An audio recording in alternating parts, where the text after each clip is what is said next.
I just want to say this real quick, now I'm a political all you people for the federal government that not getting paid right now.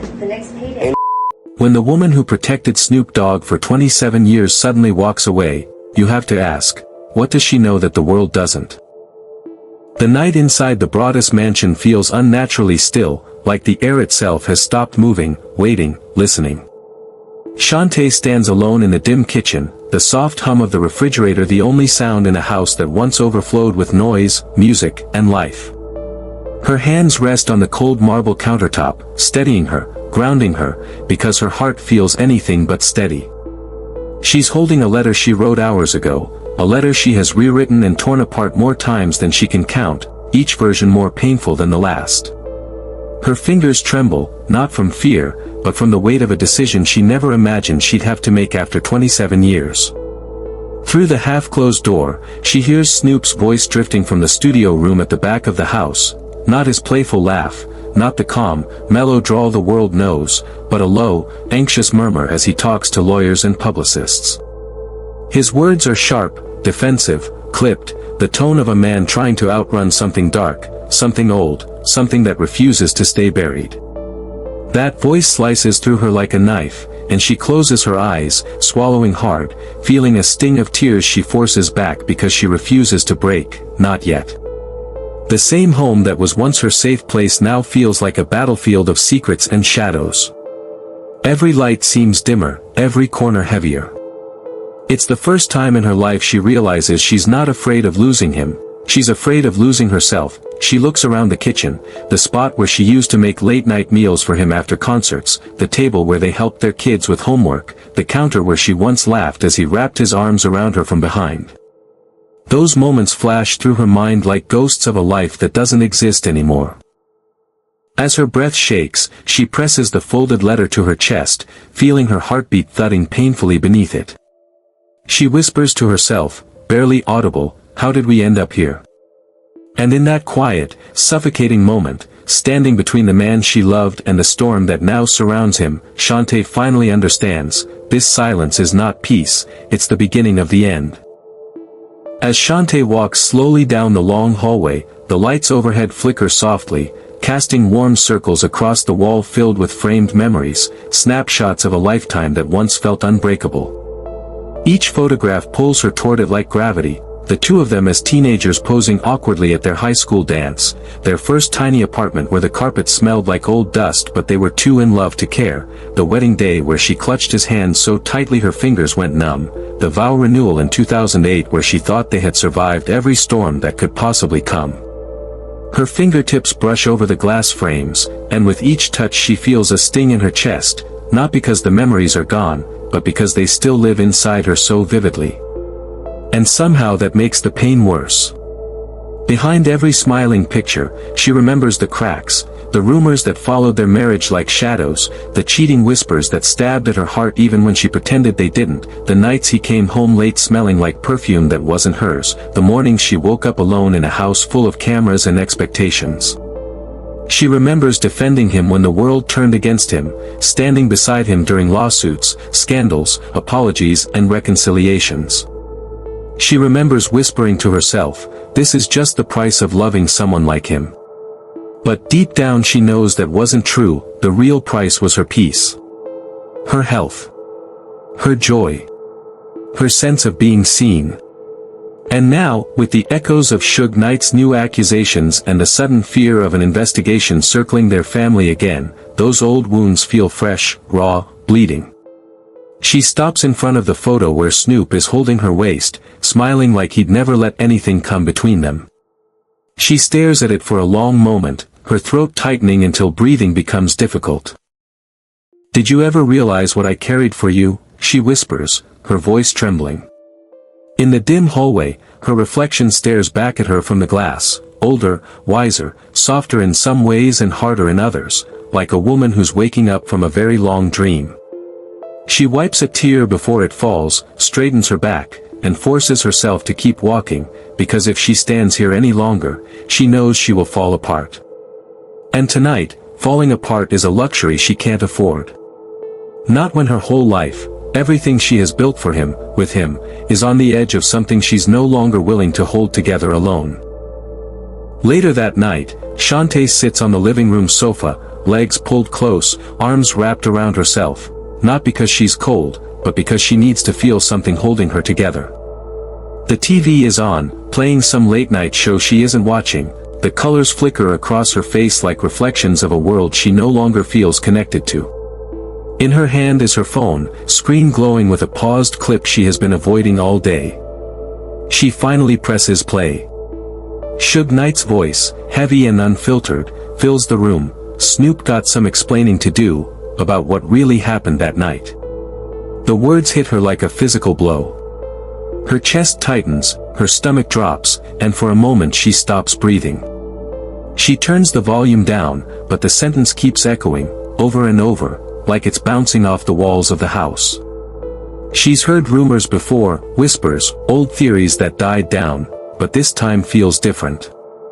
This time it hits close, too close, like someone ripping open a door she had spent years nailing shut. Within hours of the clip going viral, her phone started vibrating non-stop, lawyers asking if she's seen the news, PR teams wanting statements, old industry friends suddenly pretending to care. Every call, every message, makes her realize something terrifying.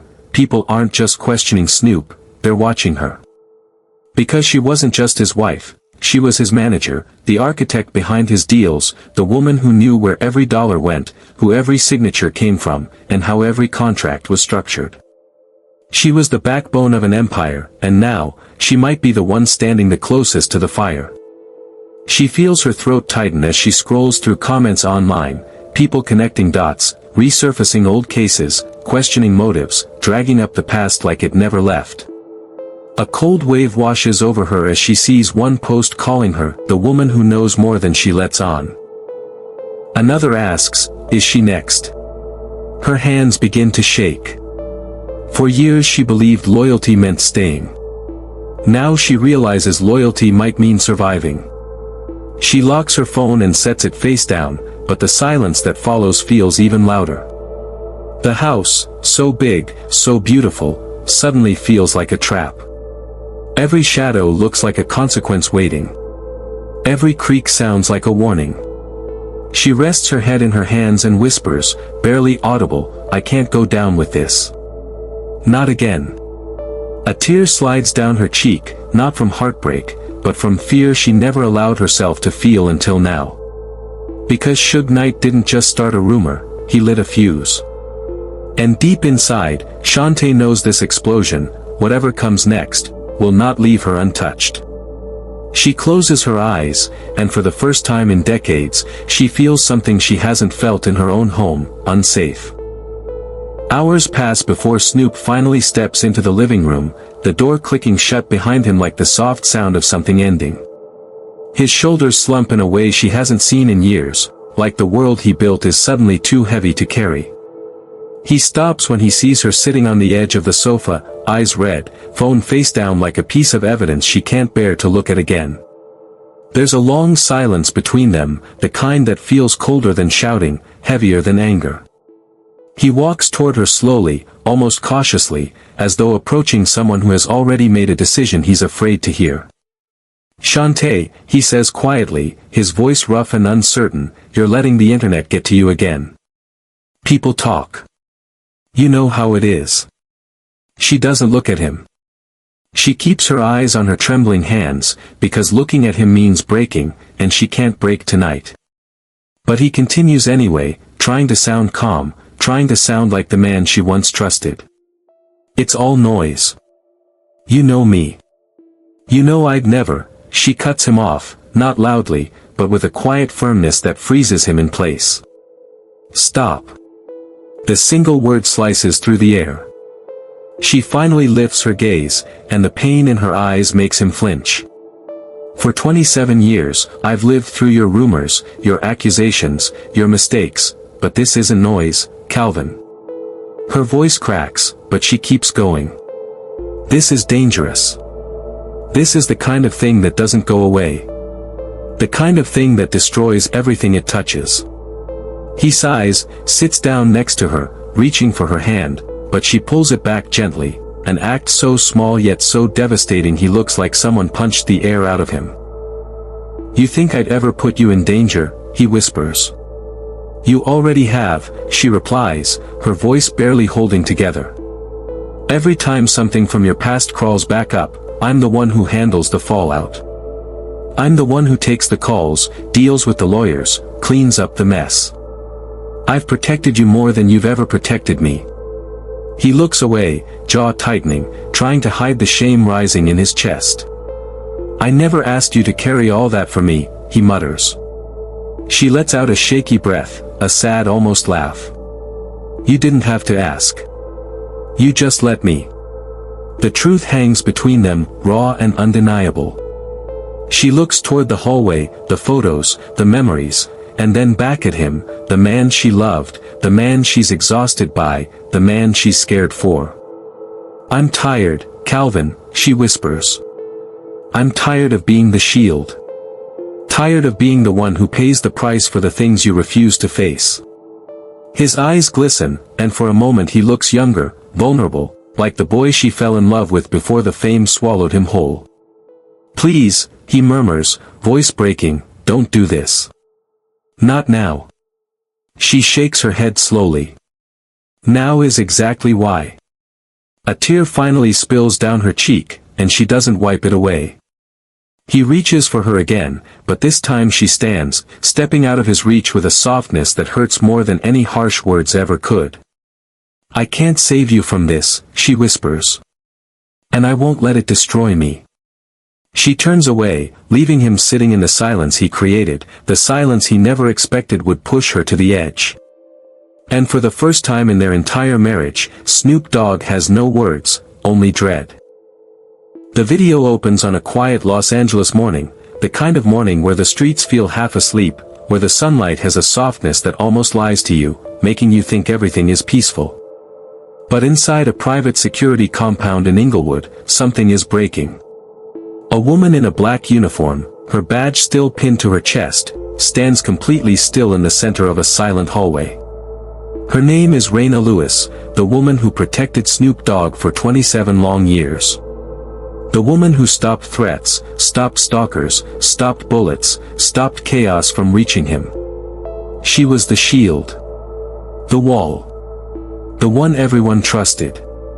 But right now, she's staring at her own reflection in a glass door, and she looks empty. Not angry. Not sad.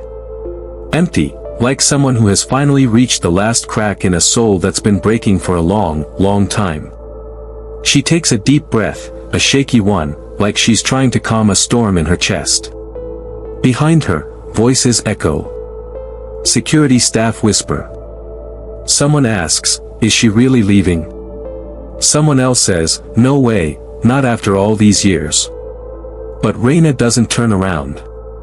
She doesn't respond. She just closes her eyes for half a second, and in that half second, we see everything she's trying to hide, exhaustion, heartbreak, and a secret that has been eating her alive. Then she steps forward, the camera follows her slowly as she walks down the corridor she once commanded. Every step is heavy. Every step feels like saying goodbye to a life she built with her own hands. She passes by a wall of framed photos, pictures of concerts, world tours, family gatherings, charity events. Pictures where she's always somewhere in the background, always watching, always protecting. She pauses at one. It's a photo of Snoop smiling, his hand on her shoulder. The camera follows her slowly as she walks down the corridor she once commanded. Every step is heavy. Every step feels like saying goodbye to a life she built with her own hands. She passes by a wall of framed photos, pictures of concerts, world tours, family gatherings, charity events. Pictures where she's always somewhere in the background, always watching, always protecting. She pauses at one. It's a photo of Snoop smiling, his hand on her shoulder. She touches the glass gently, but her fingers tremble. And then, almost like someone ripped open a wound inside her, her eyes fill with tears she refuses to let fall. Because she knows, if she cries now, she'll never be able to walk away. Outside, the sun hits her face as she steps through the exit doors, and for the first time in nearly 3 decades, she is no longer Snoop Dogg's protector. The weight of that truth sinks into her body like lead. Her breathing turns unsteady. She digs her nails into her palm to stay composed. She looks around, at the cars passing by, at the sky, at the city that never noticed her but was safe because of her. And in a voiceover, the narrator says, "When someone this loyal walks away without a warning, something is wrong. Very wrong." Raina takes one final step toward the street, but then her phone vibrates. She freezes. The name on the screen makes her lips tremble. She whispers under her breath, "Not now. I can't do this anymore." And she turns the phone face down, ignoring the call, even though it's from the very person she promised to protect until the end. And just like that, the story begins.